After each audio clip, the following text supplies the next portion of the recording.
Welcome to making stuff, in this case a double-sided printed circuit board with Chris Dayhut. Today's video, we're going to make a double-sided printed circuit board.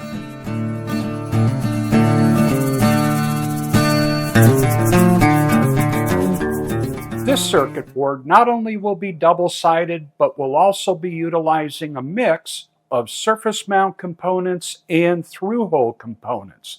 That means we'll have to create a way to communicate or to get the signal from the top layer to the bottom layer of cardboard. Typically that is called a via, but in our case we're not really doing it the way that manufacturing houses do it. We're just going to allow for a place for a wire to pass through that can be soldered on both the top and the bottom. In order to do double-sided circuit boards, you'll need copper that is double-sided. This again is probably 1 ounce copper, and it was bulk material that I had purchased off of eBay. And you may, I don't know if the camera will show it, but there's blemishes on it. That doesn't bother me a bit when I'm getting it at a really good price. This process will only differ slightly, so most of it we're just going to kind of gloss over and just show you pretty much the order in which things are done to make it an efficient process. There'll be a lot of fast forwarding in this one. To start out with, we'll do the isolation milling on the bottom copper layer, just like we did the last time.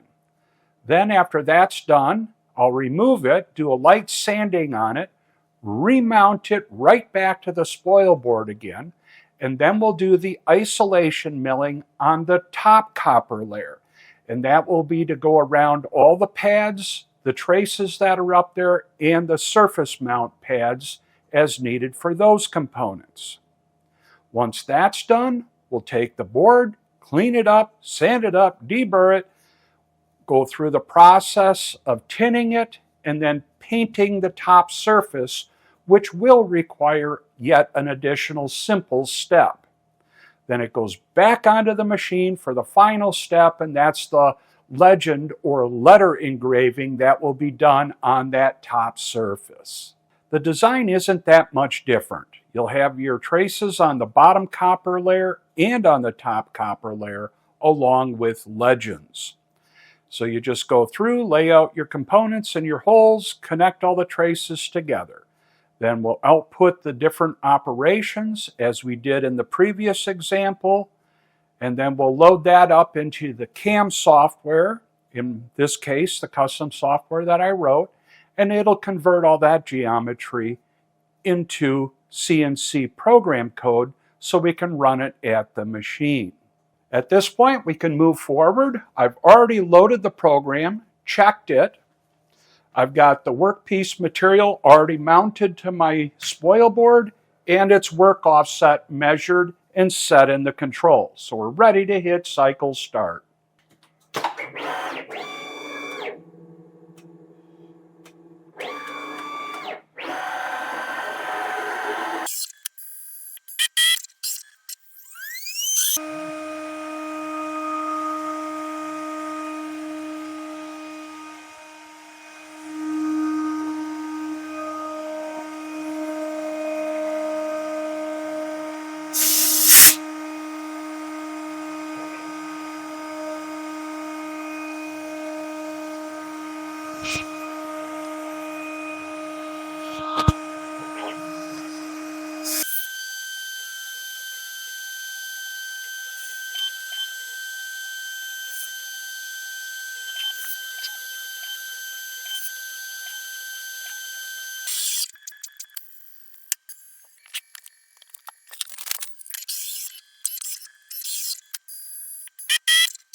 I've loaded up the second program, and you can see here that these would be the surface mount pads for this IC chip all the way around. You'll also see that I've got one trace going through here across between these two pads and then out to this pad over here. That'd be on the top side. I did goof up on the design. I should not have output the IC chip outline for this operation. I should have held that off till the next operation when we're doing the engraving. Just as I did on the single-sided PCB, I used dowel pins to go through those two holes to align with the holes drilled from the first operation that still exist in the spoil board. That should get me very, very accurate alignment between first side and second side.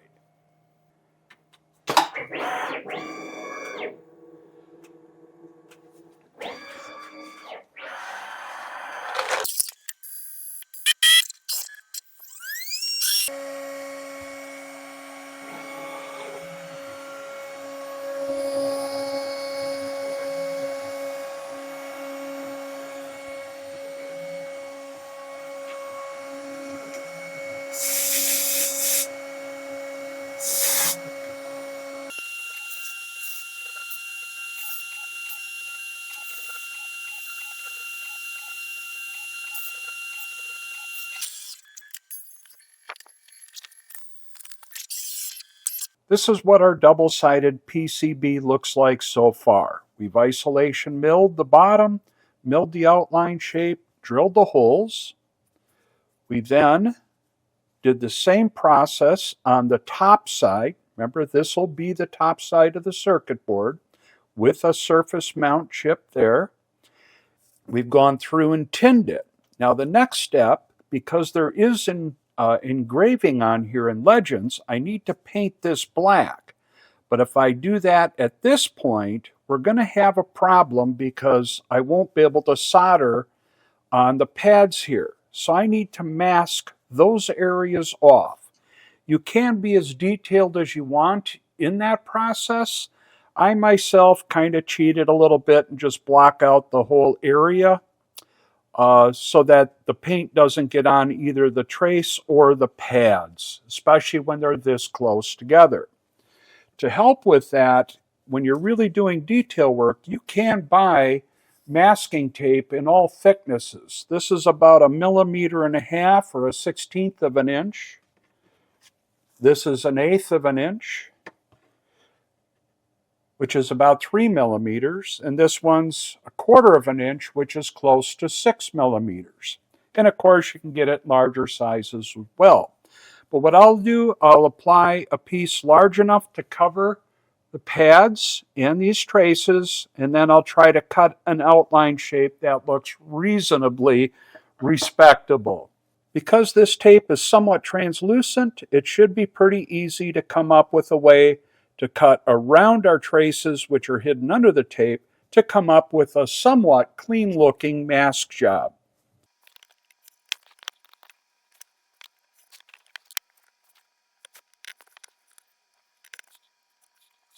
Not the prettiest, but functionally it should work. I'll also mask off the bottom, as I did before, affix a handle made out of tape, and then I'll use my airbrush to paint this a dark color. At this point, this is what our double-sided circuit board looks like. Looking pretty good so far. Final thing to do is do the letter engraving on this side. And hopefully I didn't mask off too much there and have the engraving where the shiny part is. but same way as we did in the last operation. I'm just flipping it over on X, lining it up with the holes in the spoil board, getting it all good and lined up, and then we'll press it down and start running that operation.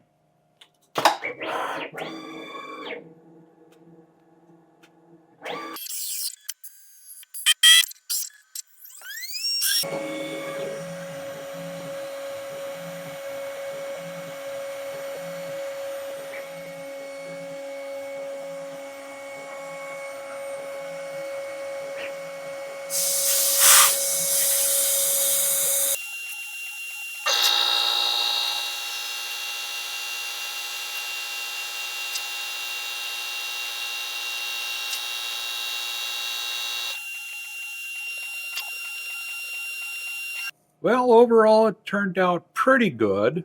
I probably should have done a little better job of masking the area around the pads. And as I look at it, I couldn't really move these legends any further to the left without falling off the edge of the board.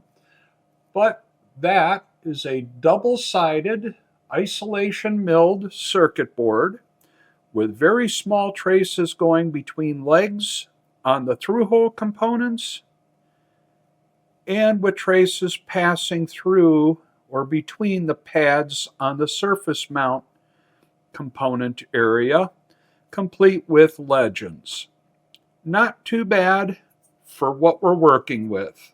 Hopefully that gives you a really good idea of the process to make a double-sided printed circuit board, working with both surface mount components, through-hole components, with engraving, and of course being double-sided.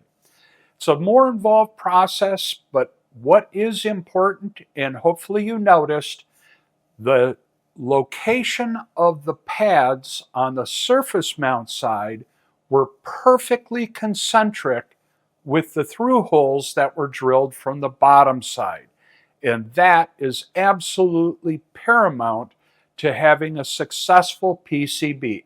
Now, granted, I will say I did screw up on the legends, but I got that alignment from first side to second side perfect. Now, if you're wondering how long this actually took to make that circuit board, granted, it is very small.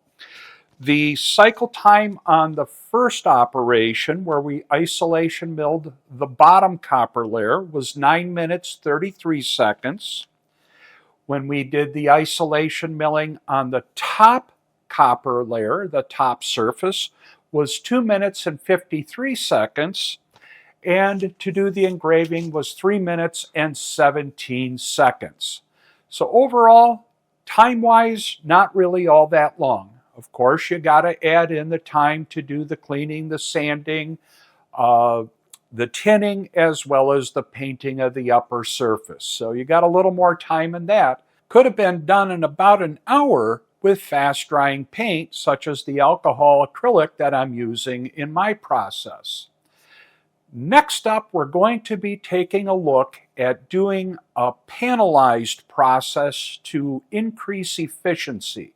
That's a process that's very beneficial when you're making more than one circuit board. So yes, you can kind of get into that production world with this process overall, but we'll show you a few pointers on that in the next video. Thanks a lot for watching. I look forward to seeing you in the next video. And if you don't mind, could you please give me a thumbs up or subscribe to the channel, drop a comment down below. All those things really go towards helping the channel to grow.